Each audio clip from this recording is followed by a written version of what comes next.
The broadcast is now starting. All attendees are in listen-only mode. Good afternoon, everyone, and welcome to the Alternatives to Guardianship webinar. We still have some people logging in, so I think we'll give one more minute and see if we can get a bit more of our audience signed on, and then we will go ahead and get started.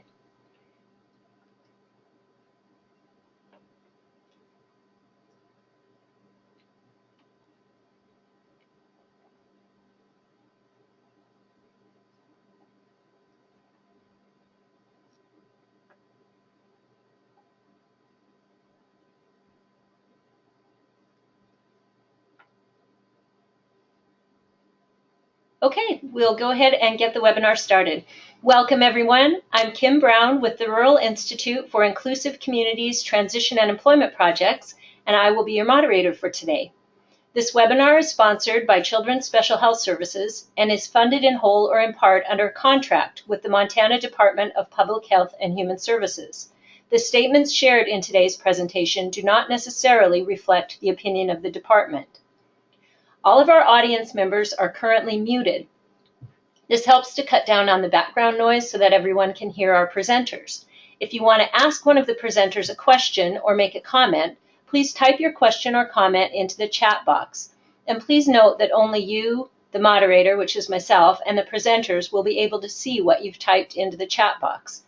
And when the presenters stop, either during their presentation or at the end for questions, I will go ahead and read out the questions that have come in so that the presenters can answer them.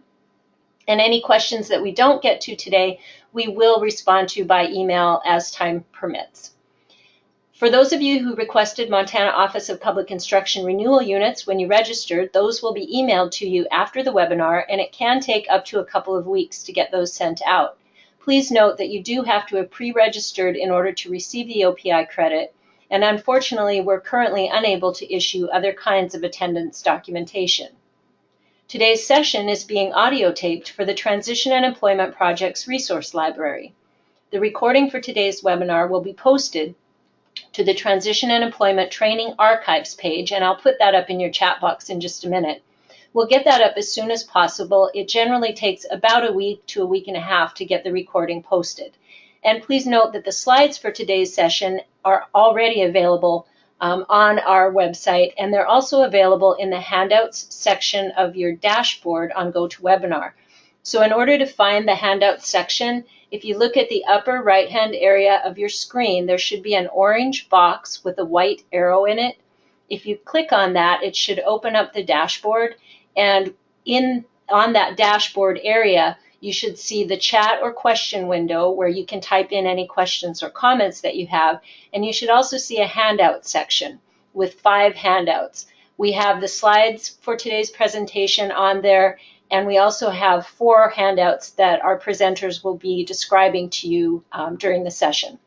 So feel free to download those during the presentation if you're interested. At the end of today's webinar, a survey link will pop up as you're logging out. It's just 8 questions long, and we really ask that you take the time to answer those questions. We look at all of the feedback that we receive from the surveys, and we try to use that feedback to determine topics for our future webinars, and also to try to improve the training that we're offering. So again, please do take the time to answer those questions at the end of today's webinar. And with that, I would like to go ahead and introduce and thank our speakers. I feel very fortunate today that we have with us Teresa Baldry. Teresa is a proud mother of 6 children, including a son with a disability. Her belief that knowledge is power has directed her areas of employment in the disability field. From 2001 to 2016, she worked for PLUCK, Parents Let's Unite for Kids, supporting families, and she served as a member of their leadership team. Technology has played a key role in her son's life, and as his primary support for the last 20 years, Teresa has needed to stay in front of what he has wanted that technology to do. She began working for Montech in October 2012 to share the wealth of knowledge that they've learned over the years. In 2016, she began working for the Pre-Employment Transition Services Technical Assistance Center with the Rural Institute as a project coordinator in eastern Montana. Today, she is the project coordinator for Montana Transition Resources, a project funded by Children's Special Health Services. She serves on the Disability Rights of Montana Board of Directors, currently as the president. And Teresa has been a member of the Rural Institute Consumer Advisory Council since 2010 and has presented at numerous conferences and webinars as a council member. Our second presenter today is Isaac Baldry. Isaac graduated from Custer County District High School in 2010. He is self-employed in his own company, Isaac Baldry Consulting. He works nationally as a public speaker focusing on youth issues and assistive technology. Isaac's use of technology was featured in the 2012 spring edition of Apostrophe magazine. He has since continued to write periodical articles for the magazine.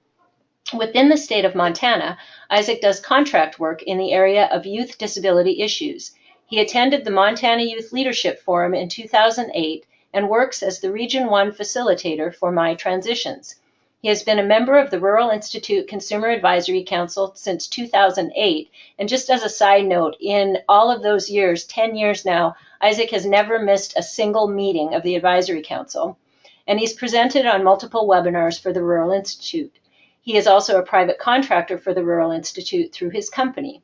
Isaac enjoys his work with the state protection and advocacy organization, Disability Rights Montana, sharing his knowledge of assistive technology to improve access for those with disabilities. He believes in a balanced life, carving out time for activities he enjoys. He is a sports enthusiast and will often be at the game, whatever the sport. In the summertime, Isaac is busy with his raised garden beds. He enjoys all aspects of caring for his plants and eating what he grows. And with that, I will go ahead and turn the presentation over to Teresa and Isaac.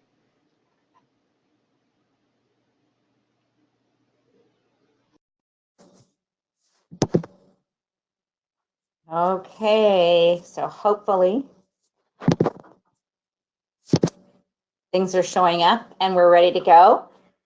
Thank you so much for joining us this afternoon. Isaac and I appreciate your taking the time, and I feel fortunate to be presenting with my favorite co-presenter. Wanted to start here. We did open with this as well, but I wanted folks to understand that most of the work that I'm doing now is with the Montana Transition Resources, and that is funded through Children's Special Health Services, and that this project is funded in whole or part under a contract with the Montana Department of Public Health and Human Services, but the statements herein do not necessarily reflect the opinion of the department. So I'd just like to start with that piece, especially when this conversation around options for less restrictive and guardianship can be an emerging topic. A few items that we're hoping that you are able to take away from today is how we have arrived at the use of less restrictive options on a global international level, as well as Montana specifically. We'll spend some time speaking specifically about Montana, and with that, our Alternatives to Guardianship Toolkit that is available on the website and is also one of your handouts. When we started with this project, it was really to support individuals and families, and we focused around the time period of transition where individuals are moving as children with a disability into becoming adults. So some of the tools that we're going to talk about today were framed from the presence of the point of being supportive in that period of transition, but they're not limited to that time. And I think that's part of the work that we'll see moving forward is how can this meet the needs of individuals across ages. And I'm going to pop over now because I want to make sure I draw your attention to what we have in the handouts. So there are several pieces there. This is on the screen that you should be able to see. One of the 5 handouts is from Cash, and it is their Connections online magazine that they provided. They did a beautiful piece recently on supported decision making and compiled a lot of information that is a great read. It's something that we have listed as a handout today It's something that's available on their website, but it may be time limited. They did let us know that. So it won't be something we'll be putting on the website, but it is something that's available today for you to take a look at. Another piece that I have here is recently from the National, whoops, sorry, moved too quickly there. The National Council on Disability, they just put out their first response, or their most recent response, on beyond guardianship toward alternatives that promote greater self-determination. This just came out in March, so I wanted to make sure that you have that piece. These items that I'm trying to provide in handouts are not items that are part of the toolkit, so I wanted another place to make them available for you. I have a copy of the Alternatives to Guardianship Toolkit. The most recent draft is there. At first, it was difficult for me to accept that we have to have draft through it, but with all of the changes that are occurring in the state of Montana, and we'll talk about that somewhat, I appreciate the fact that we have this listed in draft so we can continue to update this toolkit and provide information as it changes or becomes available. So it will be ongoing work. As much as I'd like to say it's a finished project and be able to close that, that's not really the case with a lot of things that we do. And then also here, so that Alternatives to Guardianship Toolkit, besides being in the handouts, is available on the website. We'll talk a little bit about WINGS groups, which are working interdisciplinary networks of guardianship stakeholders, and the American Bar Association, in support of the WINGS groups, has come out with a few action tools. This one specifically is in regard to promoting options that are less restrictive than guardianship, and has some really great thoughts to consider as we move forward. And I wanted to make sure you have those. So those are all of what the handouts are, and they're there because they're not in the toolkit other than the toolkit itself. And I wanted you to have some of the most current information that I'm finding on the topic.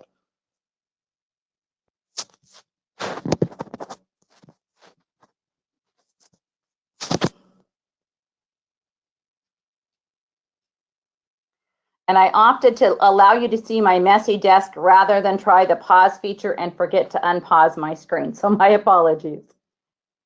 I wanted to start a little bit with a big picture, I guess. And to me, that's somewhat talking about history of where we're at. And so under that first piece, when we're looking broadly, guardianship laws are different and separate in all 50 states, including the District of Columbia. In 1982, the Uniform Law Commission worked on reducing that inconsistency, creating some model acts, and within those, states can borrow from that, they can enact it, they can use this to guide what they're doing. Montana specifically, Montana is an independent rights state. That's a piece of our Montana Constitution. If you look at Article 2, it's literally a declaration of rights. And within Section 4, we're talking about the individual dignity of a person and the dignity of human beings being inviolable. No person shall be denied the equal protection of the laws. So that was some of where we started in Montana. Personally, we started looking at what was available based on the work of Marcia Katz at the Rural Institute around 2008. And the reason we started looking on that, Isaac will share more later, but it was really because it was a very personal piece to us at this time. We had been in an environment and in our lifestyle in which Isaac was an active participant. He was used to being a primary center of discussions and used to having a voice in what decisions would be made. Now, as he was drawing on turning 18, we were being guided that we needed guardianship, and it didn't seem to match the work we had previously done, and we were needing something else. At that time, I was working for Parents Let's Unite for Kids, Montana's Parent Training and Information Center. And we got together with the Rural Institute for Inclusive Communities and Disability Rights Montana, the state's protection and advocacy organization, and created something that we called It's Not All or Nothing, Customized Options to Maximize Independence. So that was our first kind of alternatives to guardianship toolkit and pieces that we developed in collaboration that could be available to families. Around this same period of time in 2008, the United Nations on an international level held the Convention of Rights of Persons with Disabilities.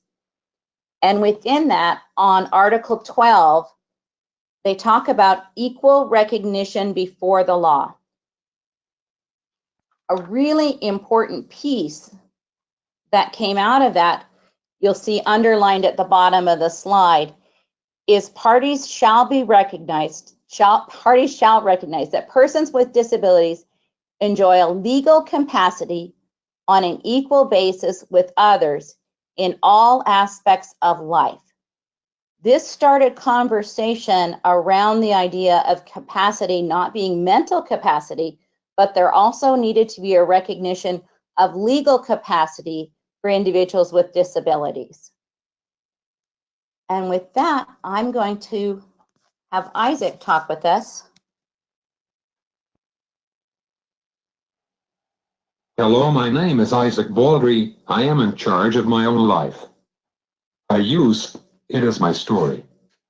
In 2008, I was going to be 18. I would be an adult. I wanted to be in charge of my life. My older brothers had made a big deal of turning 18. Now it was going to be my turn. I had been practicing for when I was going to be an adult, and I wanted that opportunity. While the team was working on the tools, I was attending My Life, a week-long leadership program for youth with disabilities, held at Carroll College. We left Helen of the week with next steps as I became an adult. We had a plan, and I knew I would have support in communicating my independence. Later I will talk about how I prepared and practiced my independence. Thanks, Isaac. So back into a little bit of history. In 2011, there was the third National Guardianship Summit, and that was held at the University of Utah and organized by the National Guardianship Network. And it was a mix of professionals, family guardians, judges, attorneys, court managers, aging and disability advocates, adult protective service staff, and others. And their task before them was to take a look at the Uniform Adult Guardianship Protective Proceeding Jurisdiction Act, take a look at that, review it, and move forward some considerations that would influence the next development in what was needed. They moved forward 70 recommendations and changes to standards. Within that, a couple pieces of significance were the adoption of person-centered planning. Some of you may have experienced that and some may not. Really, person-centered planning is a theory that goes into the plan of care being directed by the person with a disability. So person-centered, we're focusing on the person and they're helping direct what is needed to support them. Another key recommendation out of that group was the formation of the WINGS, the Working Interdisciplinary Network of Guardianship Stakeholders. This is coordinated from the state court and the community partnerships.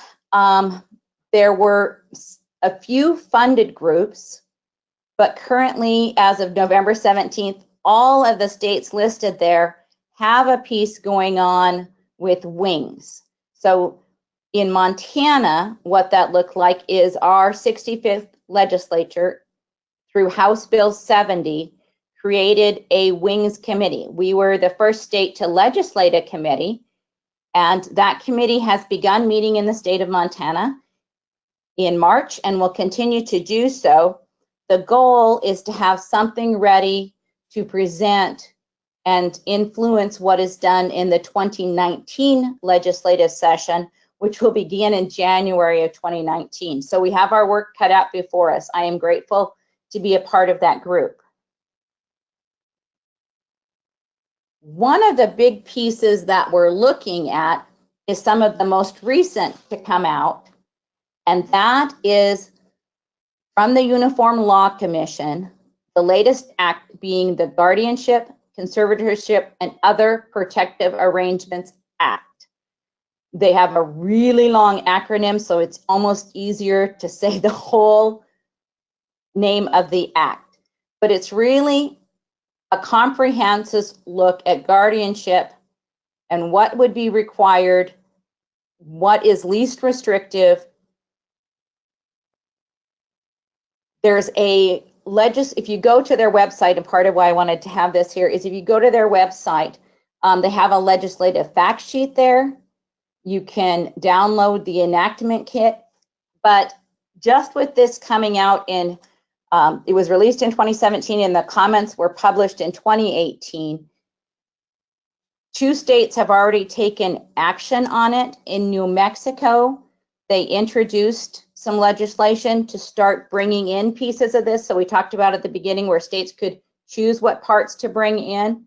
Maine just recently chose to enact the entire, the recommendations from the Law Commission in entirety in the state of Maine. So those pieces have occurred in some other states.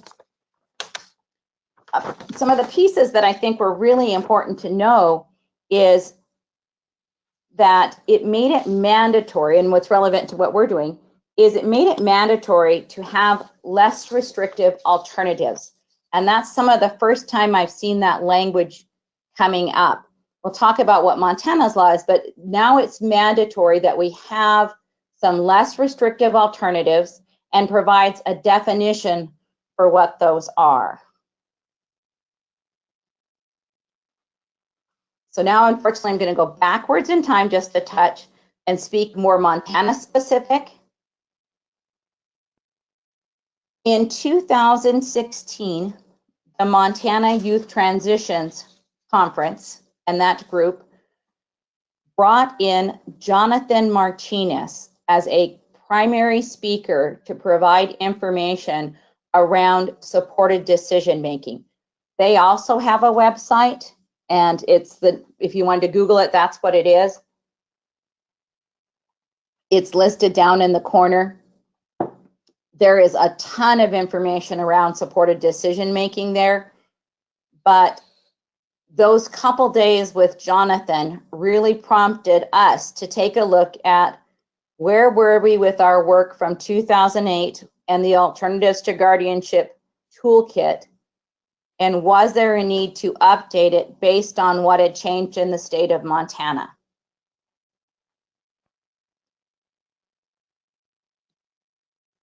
So, where are we now? We now have our draft copy available of the Alternatives to Guardianship Toolkit, and we're working on providing education on what are the options available in the state of Montana. So that's where we're going to, for me, this piece gets to be very specific to Montana. It's a compiling of what is available here in Montana. That doesn't mean it's only Montana specific. The other piece that I want to share here is we really, when we're developing this toolkit, we're focused on the transition period. And so it comes from a parent perspective somewhat, but that doesn't mean that we won't see some changes to, again, reflect what that need is as alternatives are needed across age brackets.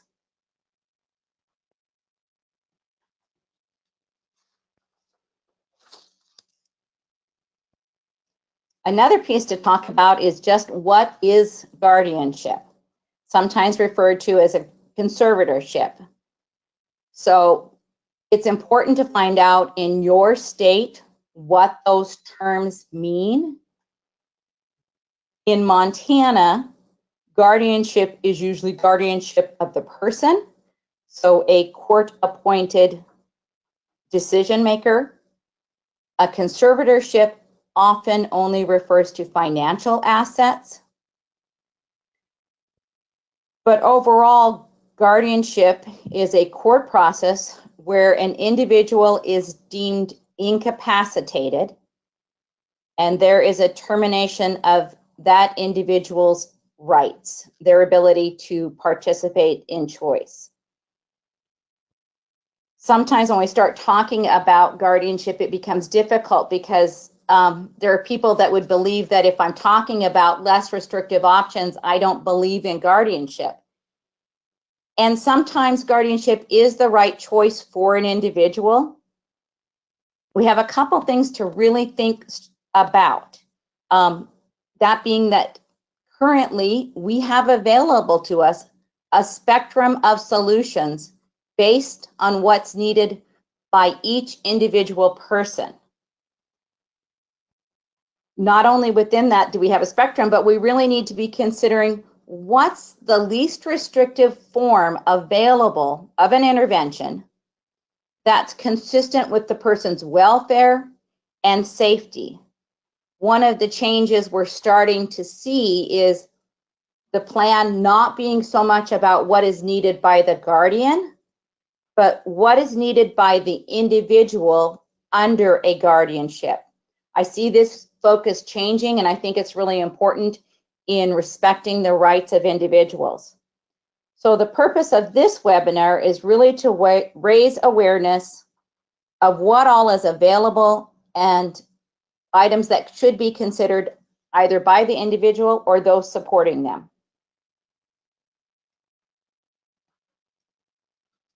So this slide happens to be a screenshot of an older slide or older presentation I did. But sometimes when I'm talking about less restrictive alternatives and alternatives to guardianship, people want to know, what are you talking about?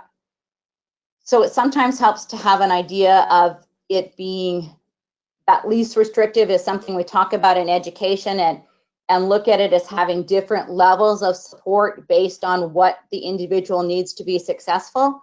So under least restrictive supports, they might be things that individuals can access without any kind of written plan, or it might be a supported decision-making plan. Supported decision-making is a less restrictive alternative.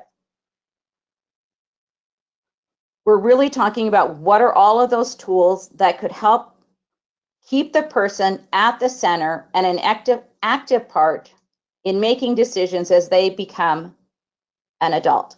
We're going to review tools, and the way they're laid out in the toolkit is starting with what is that least restrictive tool available, and then based on if the person needs more support, what would be a next step? What would be a step up, maybe the middle ground, maybe a more restrictive piece such as limited or temporary guardianship, but understanding that we're talking about full guardianship being the most restrictive tool simply because it terminates an individual's right to choice.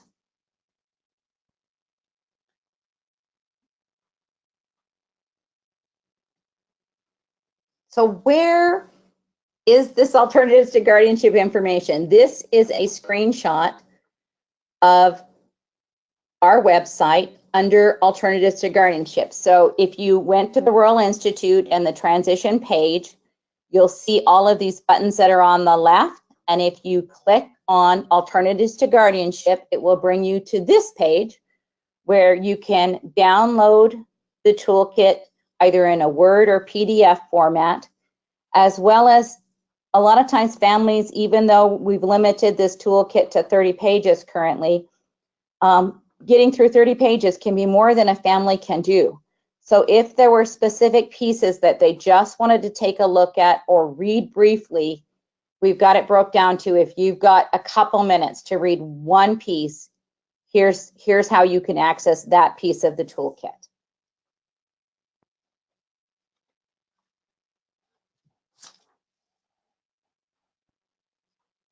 So back to creating awareness of options. I want to start with, it's not all or nothing.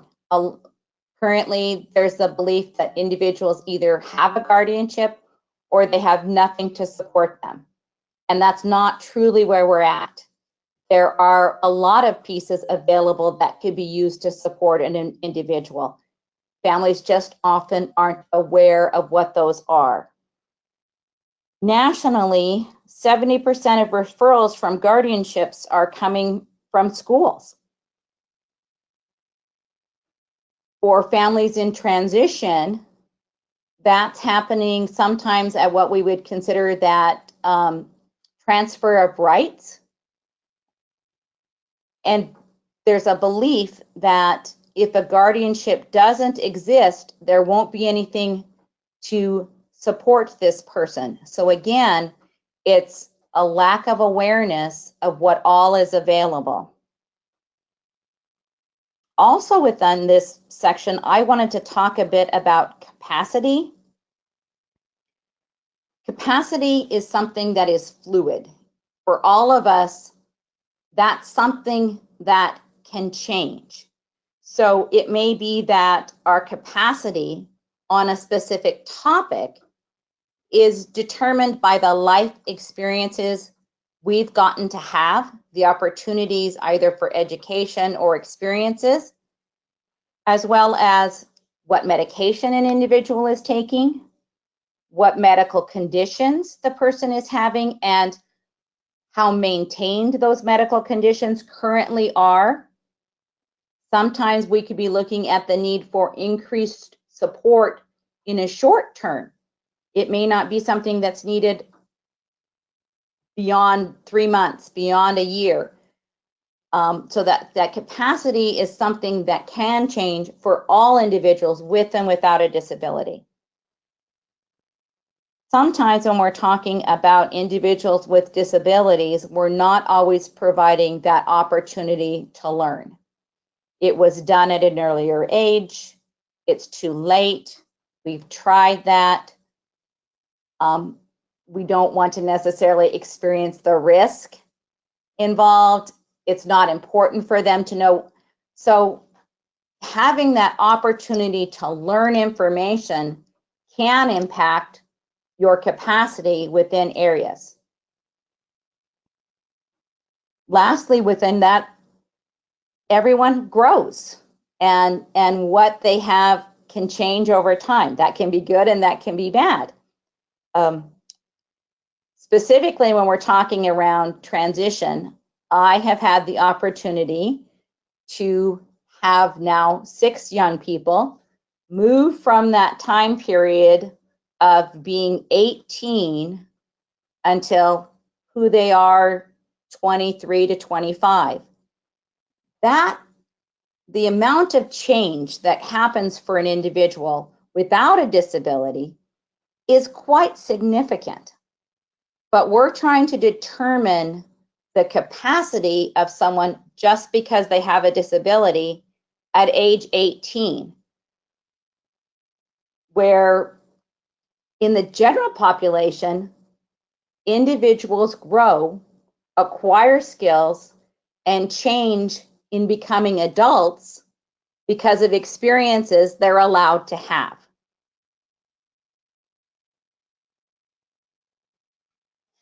Hold on. I want to remind us about one word, individual. Are we including the person with a disability in the conversation? Are we remembering we are talking about their rights?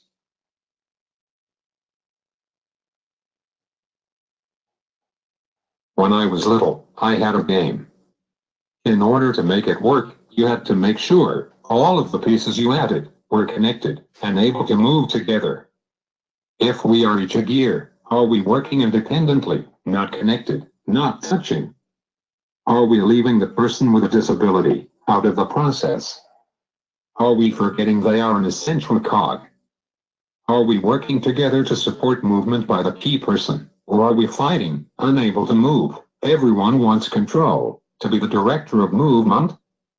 Least restrictive options, and even guardianship, is meant to be about the person needing support. What is best for them? Thank you, Isaac. That's an important reminder. I appreciate it. Some conversation about why we should be considering these alternatives to guardianship, including supported decision-making. From the National Guardianship Association, we have guidance that alternatives to guardianship should always be identified and considered whenever possible prior to the commencement of guardianship proceedings. Another piece under that why is research tells us that individuals have consistently shown that research has shown us that individuals with disabilities who exercise greater self-determination have improved employment, quality of life, are better problem solvers, and better able to resist and avoid abuse. So individuals given those opportunities to experience and learn are better prepared moving forward. Another piece not on this slide is we're in a time of change. In the past, when an individual with a disability may have been put under a guardianship, they often did not outlive their caregiver. That is not currently where we are in the medical community. Individuals with disabilities are living much longer and often outliving their caregivers, meaning an additional plan will be needed to continue to support that person as they continue in their life path. Specifically looking back at Montana, what does our current guidance tell us? And I bolded some language that's really important. And it's that guardianship for incapacitated persons may be used only as necessary to promote and protect the well-being of the person. The guardianship must be designed to encourage the development of maximum self-reliance and independence in the person, and may only be ordered to the extent that the person's actual mental or physical limitations require it. We sometimes forget that those pieces already exist in what we have, and we look at it's just easier to do a guardianship and be done with it, but we might be forgetting about what is best for the individual. And have we looked at the development of self-reliance and independence?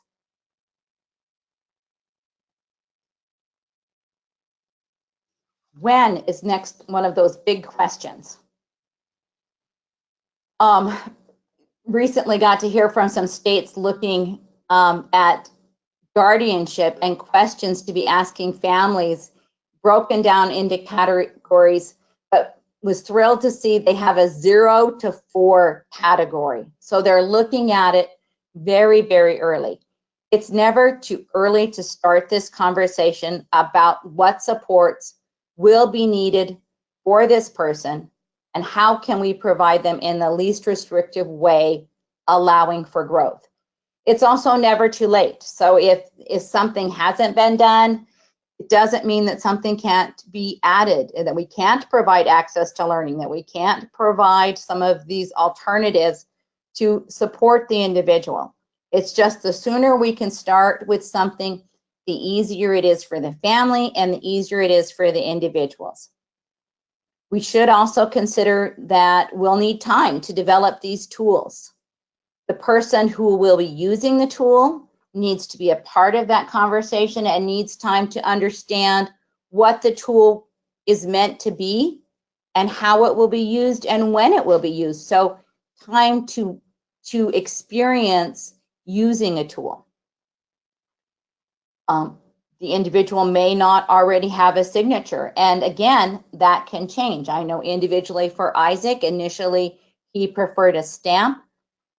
Now he has a signature that he much prefers to use. So just like all of us, what meets our needs at one point may not be what we continue with because we have another choice.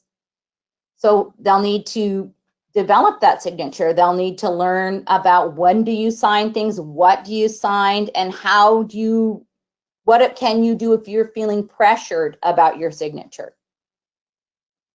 When we're talking about these alternatives, the tools don't go into effect until the young person becomes an adult and 18 and is able to legally sign the documents for themselves. The National Center on Secondary Transition had a nice self-determination brief that I've linked in here because I thought it might be something that helped with the when.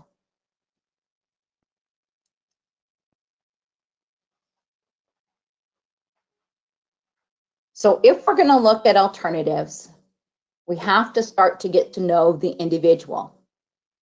We have to become aware of what their skills are, what their strengths are. Are these skills something that we see across environments? What affects that? What are the concerns by the individual? What are the fears by the individual? What are the concerns and the fears of those supporting that person?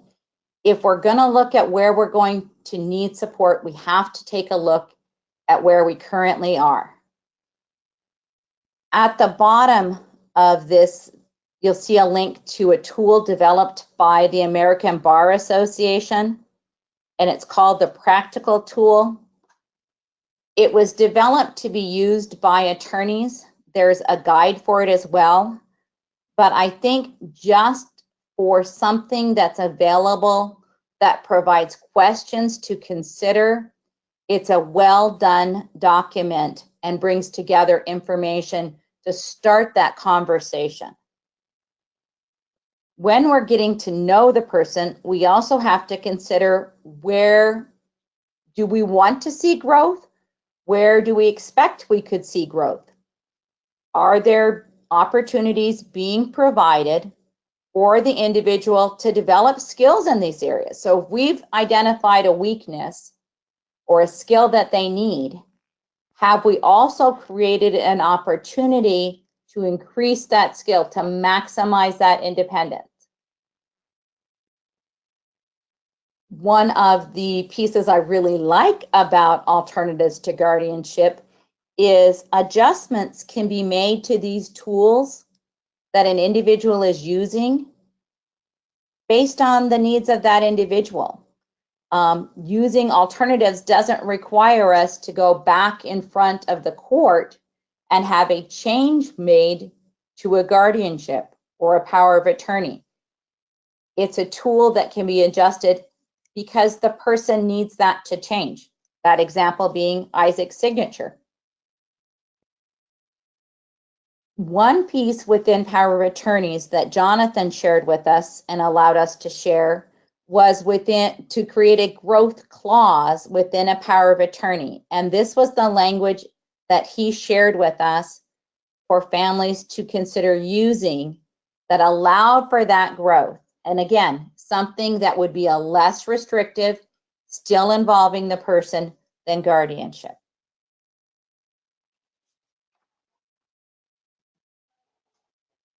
This is just a snippet of that practical tool so that you could get an idea of what's available there. They're practical. Each has the letters, each correspond to a piece here, this being reason. So reasons for concerns. Really a great tool to take a look at and help develop that conversation.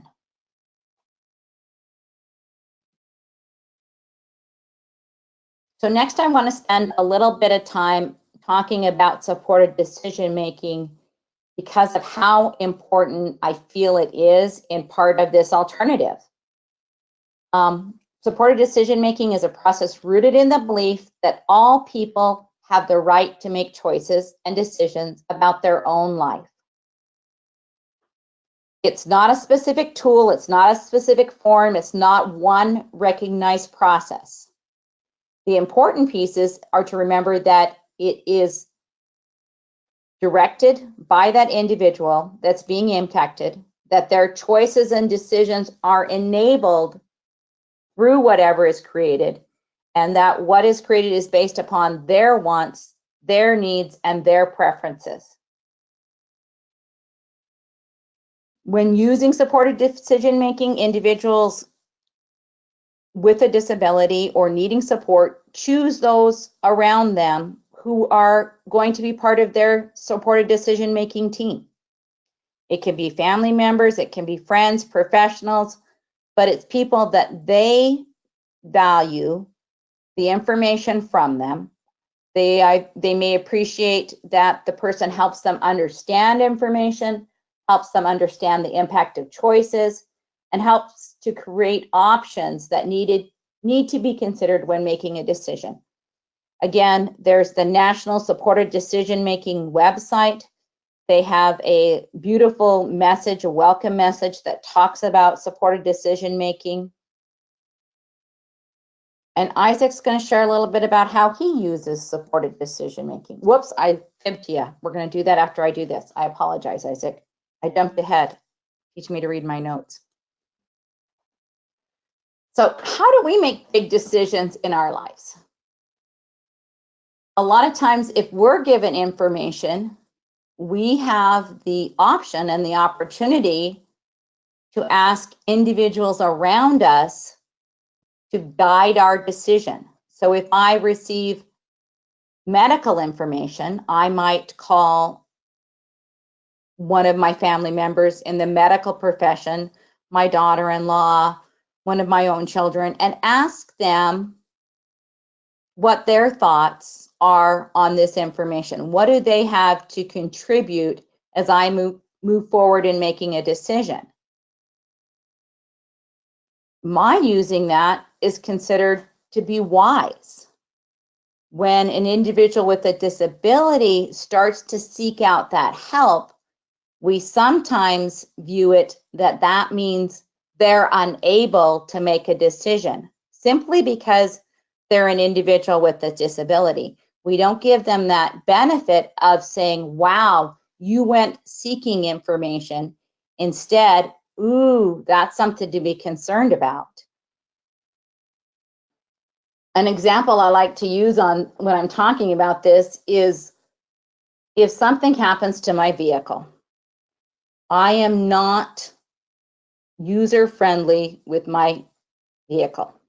I pretty much know where the keys and the gas go, and I don't really want to know much more than that. The computer screen tells me if something needs to be done, but I'm not even sure always how to interpret that information.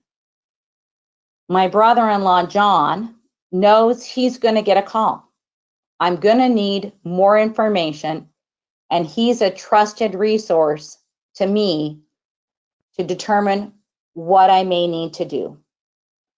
I'm growing in my knowledge as he explains things to me, but I still always have him for support on that. Now, I'm probably not going to call John if I have a question in regard to my taxes. I'd be calling my wife, or his wife, my sister, and talking with her because that's her area of specialty. So our supported decision-making teams are something we naturally tend to do, and we need to help individuals with disabilities also determine who around them are the people that could help them in accessing information. Supported decision-making should be voluntary. It should be customized based on what the individual being supported needs. It could be a team of people sometimes. It could be one person that's trusted at this time. It could be go-to people for topic-specific information, such as I was talking about with my brother-in-law, John. The information that's provided needs to be something that they can understand, and they need people that are part of their team that can help with providing information in a way that's understandable. They may also need help in communicating their choices. So sometimes for any of us, we can feel uncomfortable communicating a choice if we're feeling pressured.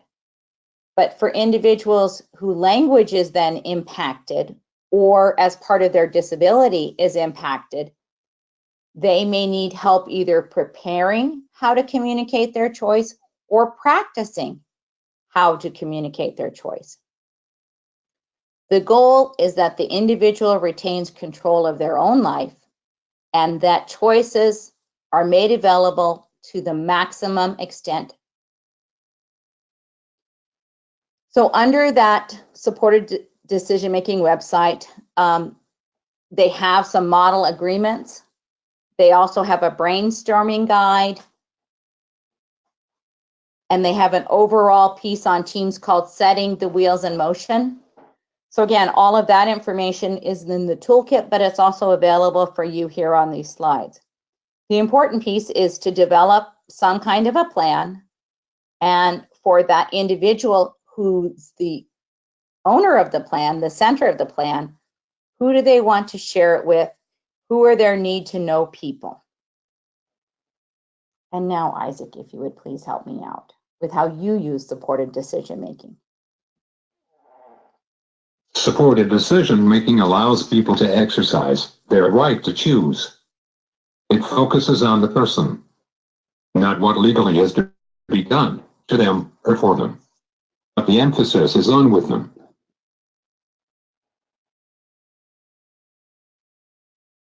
I thought it might be helpful if I shared how I currently use supported decision making. I don't have it as a written plan because it is kind of my system.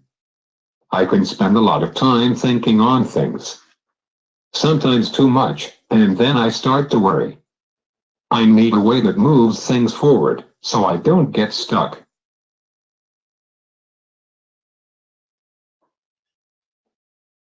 I start with, do I have a decision I have to make?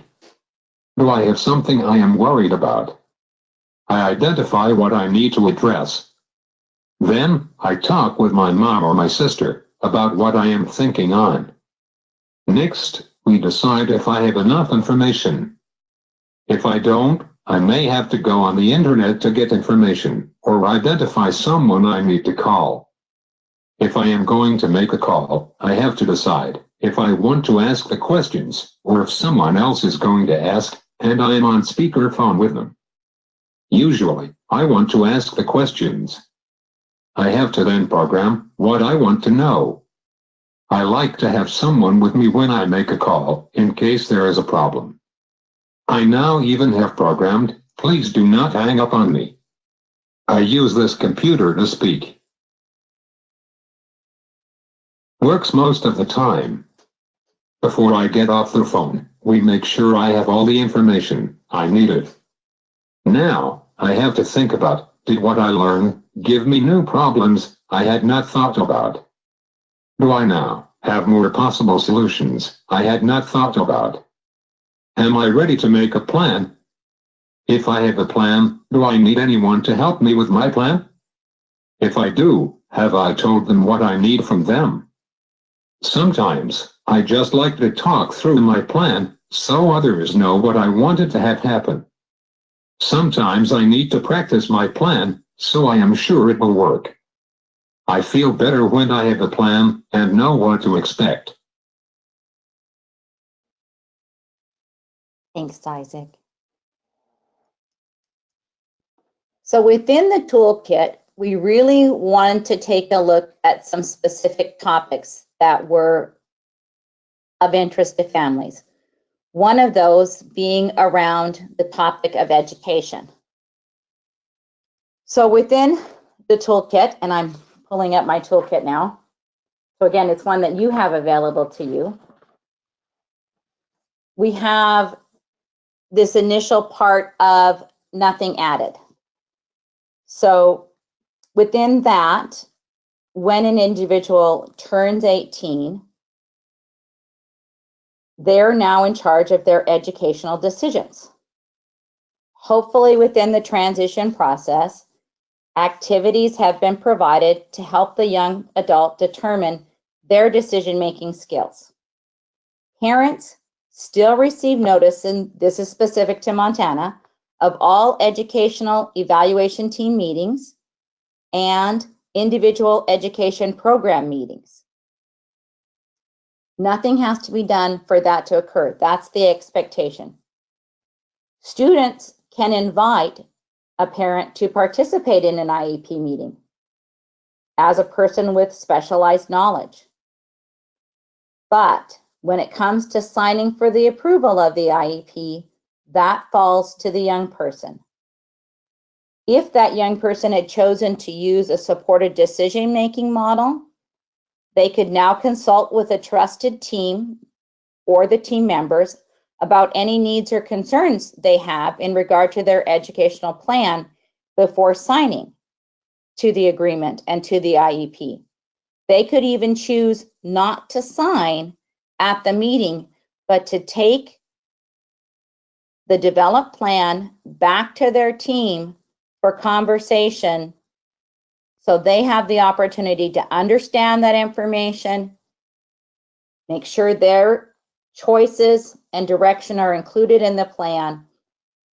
We just want to make sure that we get the signed document back to the school district in a timely manner. And again, in Montana, we're kind of looking at that being hopefully within less than 2 weeks. A final item to consider is when a school district asks for consent for an adult student to participate in activities. If the student is over age 18 and they don't have a legally appointed guardian, the parent should no longer state they assume financial liability for that individual. When we look at what that next support might be, in Montana, we have an educational advocacy form that's been again developed with that collaboration and most recently reviewed again by our protection and advocacy agency, Disability Rights Montana. Within that educational advocacy form, the young person can customize supports that they may need. And Isaac will talk through how he used his in just a moment.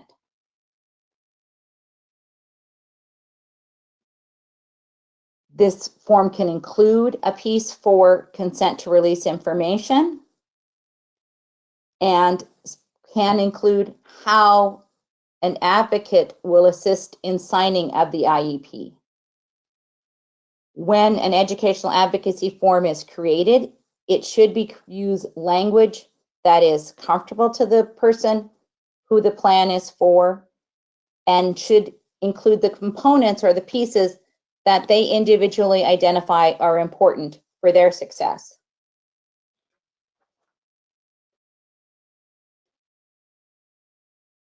It's important to take the time to explain what the tool can and cannot do. And they may need, again, that practice and opportunity in signing documents. A next step up would be an educational power of attorney. And we'll talk a little bit later on that under the power of attorney section.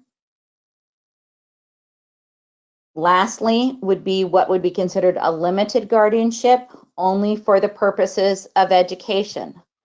Again, we're moving from that least restrictive to most restrictive, but all of these being less restrictive forms of support than guardianship. Lastly, a piece we sometimes run into under education goes to post-secondary education. When we're looking at this component, we really want to take a look at what's available in that post-secondary setting. It tends to vary by school, what the expectation is, and what's been created to support the individual, even whether or not they have a program specifically for individuals with disabilities. So take a look at what is needed and what can be used, but know that there are tools available that can be used in that post-secondary setting to, again, support the person, whether they have a disability or not. I ended up using some of those forms simply to assist children who are learning how to, or young adults who are learning how to manage their medical on their own, but wanted to still have support in receiving information and making decisions. Isaac, could you tell us about your educational advocacy form? I used an educational advocacy form. when I turned 18. I scheduled an IEP meeting for right after the Christmas break. My birthday is just before Christmas. I brought my form to the meeting, and I led the conversation about what I wanted. I let them know what needed to happen when things needed to be signed, and who had to be invited if I needed or wanted support.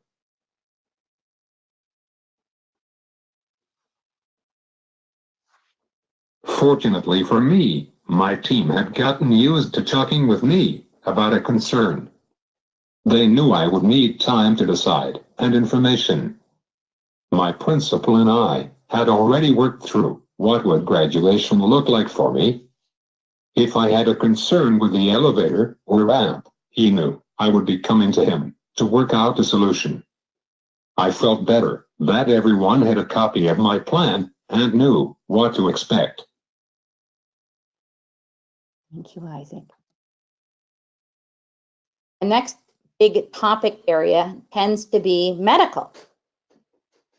We have lots of concerns in this area that we might have identified back at the beginning, getting to know the person, but we might not be familiar with some of what is available.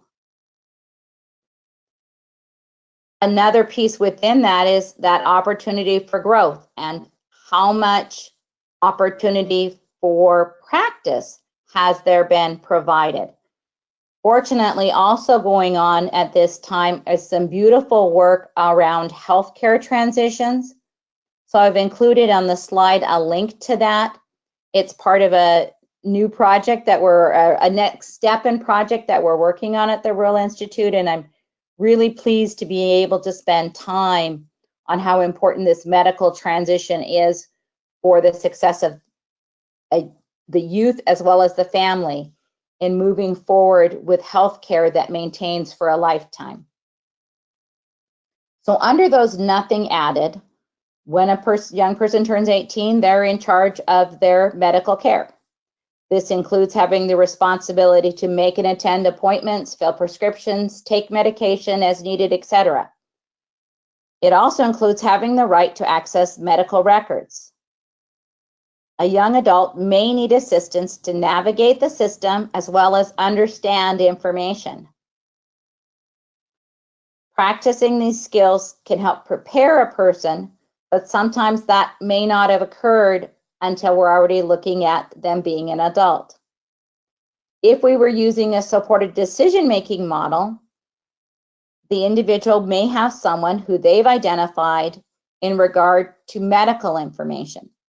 They may have someone identified who helps them practice for situations. So they can access those go-to members of their team and have that support in how do I make a doctor's appointment? What do I do when I need to fill a prescription? What do I do when the bill comes in the mail? How do I pay that? Who do I need to speak with if the payments are beyond what I can afford? A piece that is, again, not requiring any paperwork, but what technology have we looked at?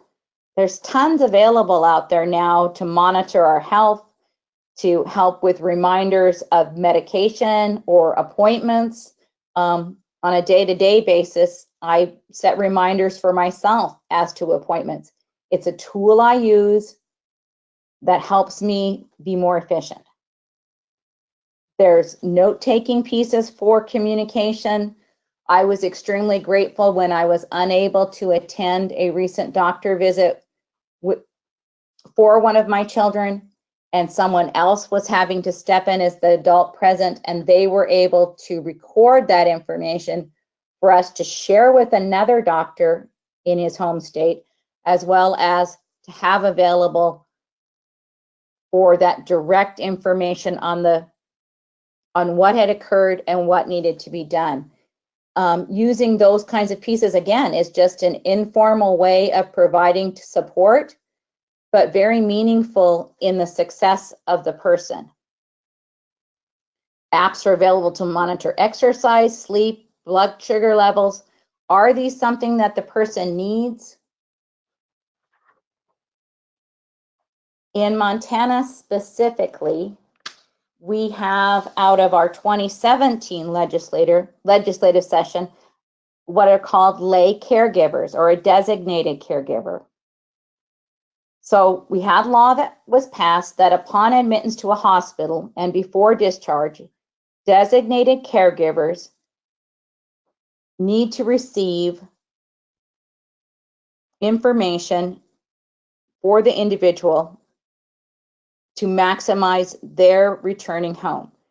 So with that lay caregiver designation, they can have, the person needing support can provide consent for release of medical information, medical records to the caregiver. This is a piece I'll literally be using tomorrow as I'm supporting my mother. Designated caregivers have to receive discharge plans and follow-up care information.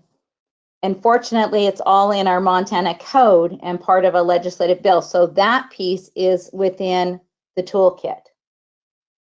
Another option would be to add a HIPAA release straight from, or add a supported decision-making piece straight to a HIPAA form. And within the toolkit, we have that suggested language from Jonathan Martinez, but literally it's adding and for decision-making purposes. So taking a look at how is what is needed being brought back to a supported decision-making tool. One of the pieces that we additionally had developed is a medical advocacy form, and that is one of the appendixes within the toolkit. An important feature to this tool is that it focuses on working with the individual needing support. A medical power of attorney would be that next more restrictive step, and the important piece with that is in a medical power attorney, someone is making decisions for the individual needing support. So we've had a change here. A medical advocacy form is more with, supported decision-making is with, but a medical power of attorney is for. And sometimes, again, it's a very appropriate tool to have in place. In the state of Montana, we have power of attorney for medical available. And we'll have that information again in the section of the guide that deals with powers of attorney. We also in Montana have advanced directives, and that information comes to us from the Montana Department of Justice. That's part of the toolkit. There's the Montana Mental Health Advanced Directives. Those were developed by Disability Rights Montana and are on their website, and that link again is within the toolkit. So there's several pieces that provide support based on what the individual is needing. It's helping to understand, based on where that person currently is, what level of support are they in need of. Isaac, I'm going to call on you and ask you for help one more time, please. Can you tell us about how you use your medical advocacy form? I like my medical form. It makes me feel like I am the boss.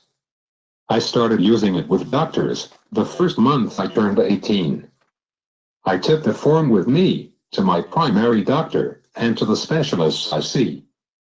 I also keep a copy at our local hospital in case it is needed. Lastly, I have it on my iPad in case I need it when I travel. Giving the paperwork to doctors helps let them know what I expect. Sometimes, medical information is not good news. The form did not make it easier to make tough decisions about surgery, but I felt better that I made the decision.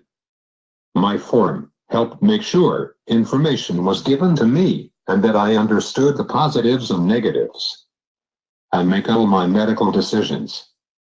I would not like it if someone else decided and then told me what would happen. My form lets my doctors know to talk with me. A support person is in the room with me or in the doorway to help if I want. Thanks, Isaac. One of the last topics I want to touch on, a big area that often has concerns associated with it, is financial. And I think it's important to first start with, have we provided those opportunities? It may be that money skills were difficult within school, so we chose to stop working on them. Did we look at what else might be available for instruction? One tool that sometimes is used for individuals who struggle with using change is what's called the dollar over method. Within that, an individual, and the tool on the side here helps with that, the individual rounds up to the next dollar over so that they understand how much they could pay for something, such as if something were $3.98, rounding up would make it $4, dollar over. They would pay $4 and expect to receive change. If they become proficient in that and using that within an educational environment, how have we looked at that being able to move into a more community integrated setting? They can't always take the worksheet that they use at school to help them. So are we helping them transition to using a tool that could be more community friendly, such as having a number line in their wallet that helps them with that?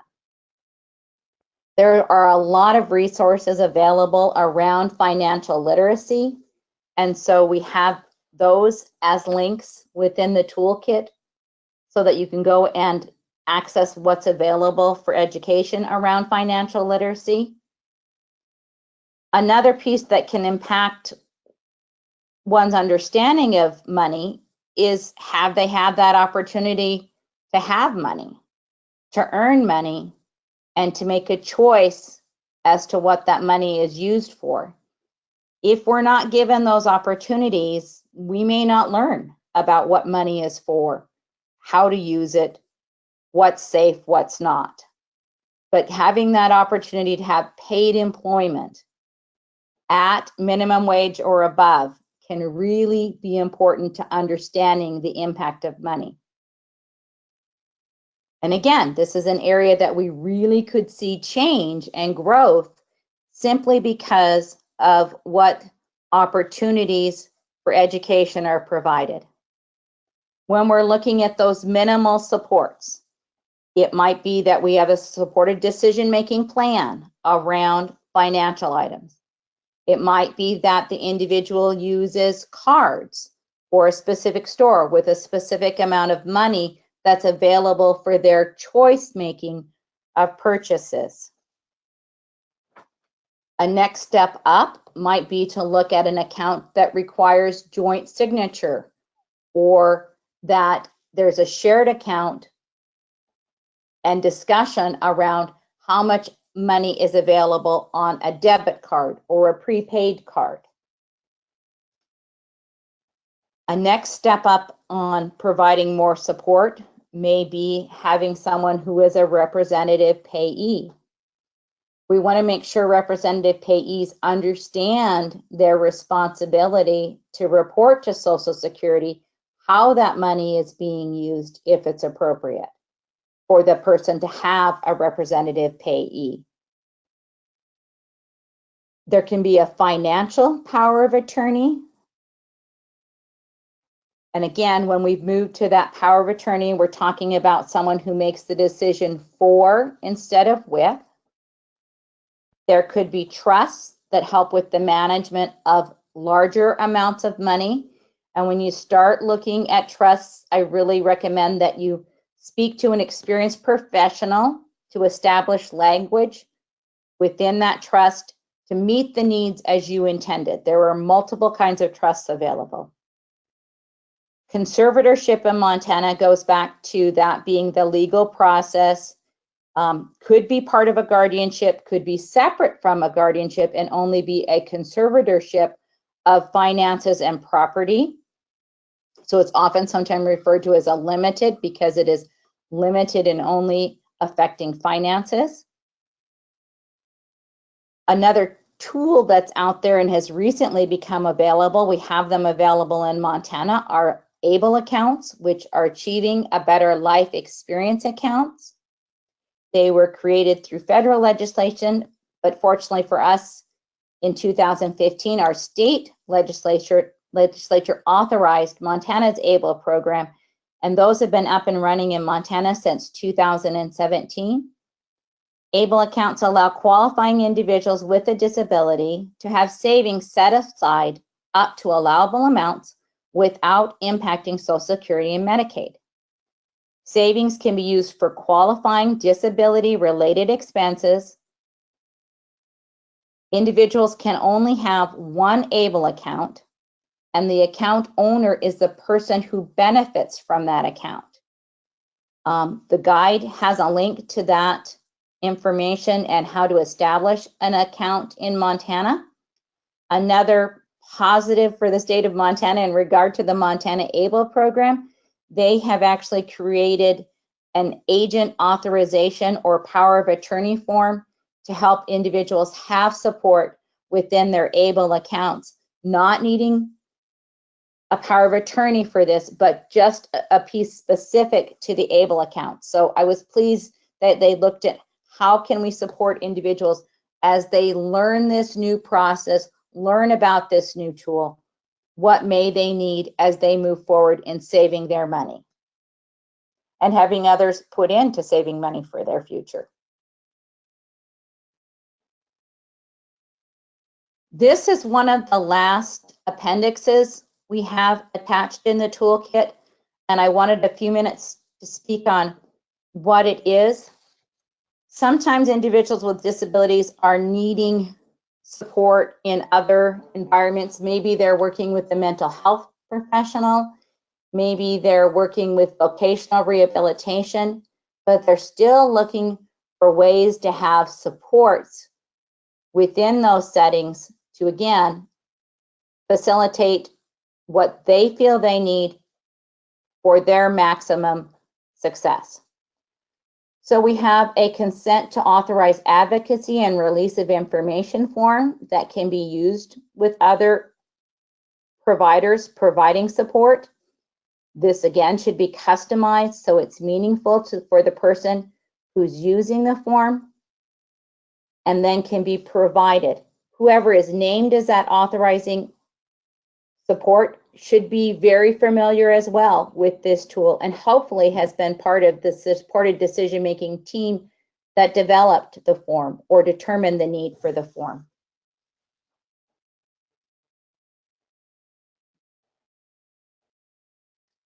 So I wanted to have this in here because I know time tends to fly. I usually do this presentation in a much longer period of time, but there's always so much to cover in a limited amount of time. So powers of attorney, the piece I want to say is that they are for the person instead of with the person. We do have some excellent guidance in the state of Montana around power of attorneys. All of those links are within the toolkit to further explore what is available. One power of attorney we don't have in Montana currently is an educational power of attorney.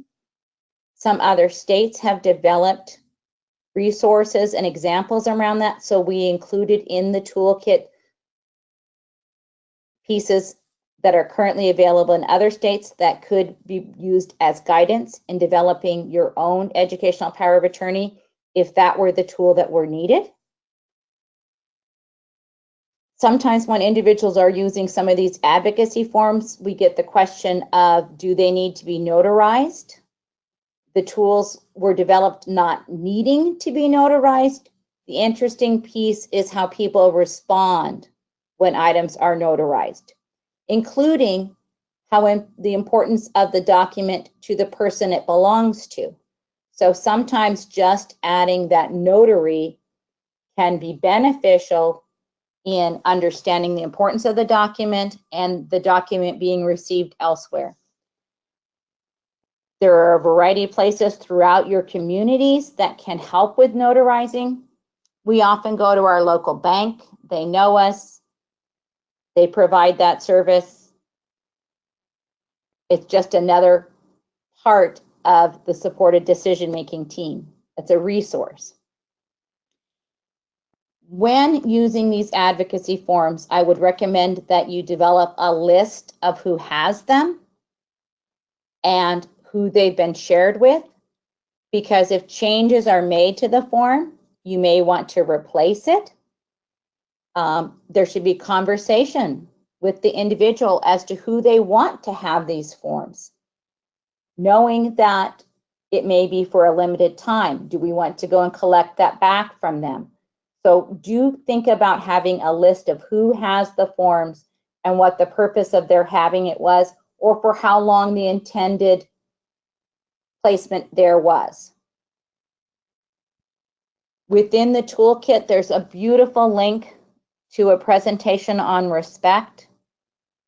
And I think that is a central concept when we're looking at less restrictive options. There's a piece and some information on end-of-life decisions and work done in some other states brought in as far as links for how to move forward with end-of-life decisions for individuals with disabilities. But one of the really important pieces I want to talk about when we talk about the whys to consider alternatives, besides that being the direction nationally we're going, guidance is directing us, is undoing a guardianship is called a restoration of rights. And in Montana, to undo a guardianship is to follow the same process as creating a guardianship. So if an individual were under a guardianship or were being presented to go under a guardianship, they're going to be deemed incapacitated. So evidence would need to be presented in regard to why they are incapacitated. To undo that guardianship, you would have to demonstrate how they had acquired the skill, how they had had an opportunity for growth, and how they are no longer incapacitated. For some individuals, this may be very easy because they truly did not need a guardianship. For others, establishing that documentation of growth may be difficult, not undoable, but difficult for families to have to take a look at. So the undoing a guardianship and restoration of rights can really be something for us to think about why we want to start with what else is available and can be provided to support an individual. If we create a tool and we decide that something more is needed, we can take that next step. We don't have to start with the most restrictive tool, but can start with what is the least restrictive tool. Sorry, Kim, I did not leave us much time for questions. I still feel like I was rushing through information, and I know this was way too much for folks to try and digest. Please know that the toolkit is on our website with the intention of something being available to help provide information as to what's available, what are options in Montana, and help families think through as they move forward in supporting individuals. Thanks, Kim. Thank you, Teresa and Isaac. I think you've given a ton of information for all of us to think about, and I really appreciate that. With this, we'll open it up to any questions from audience members.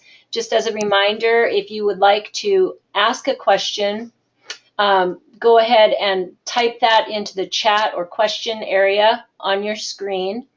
And if you don't see that right now, you can go up to the orange box with a white arrow in it. It should be on the upper right-hand area of your computer screen. Click on that, and it should open a dialog box or a dashboard.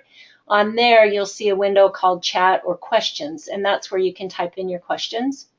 So we'll give just a minute to see if anybody has any questions that they would like to ask our presenters.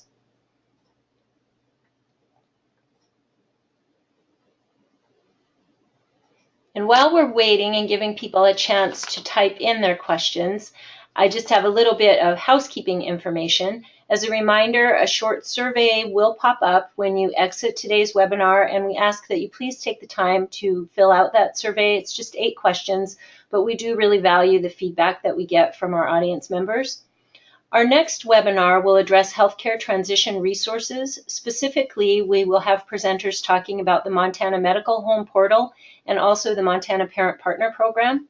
That webinar is scheduled to be held on June 5th from 1 until 2:30 Mountain Time, and the information about the webinar should be sent out to our transition email list members in just a couple of weeks, so be watching for that. The recording from today's webinar will be posted to our Transition and Employment Projects Training Archives page, and I did put the URL or website address for that Training Archives page in your chat box. You can also Google Rural Institute Transition and Employment Projects, and when you get to our website, go to the training page. It does take about a week, or it can take about a week for us to get the recording posted. The handouts from today, the PowerPoint, and 2 of the handouts that Teresa shared are already posted on our website in case you would like to download those. The alternatives to Guardianship Toolkit that Teresa walked us through and that Isaac shared examples of how he's used some of the forms from is posted on our website as well. So please do go and take a look at those. Last call for questions. Does anybody have anything that they would like to ask Teresa or Isaac?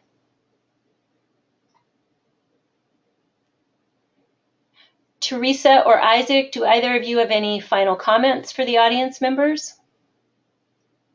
Thanks everyone for the time. I really do appreciate the opportunity to take a look at this and really consider what else is available. So thanks for spending time with us. I know it was a lot of information, and I greatly appreciate your time. And I would also like to thank all of you for your time this afternoon, and especially to thank Teresa and Isaac Baldry for your fantastic information and your willingness to share it with us. So have a great afternoon, everyone. We appreciate all that you do, and we look forward to you joining us for our future webinars. Take care.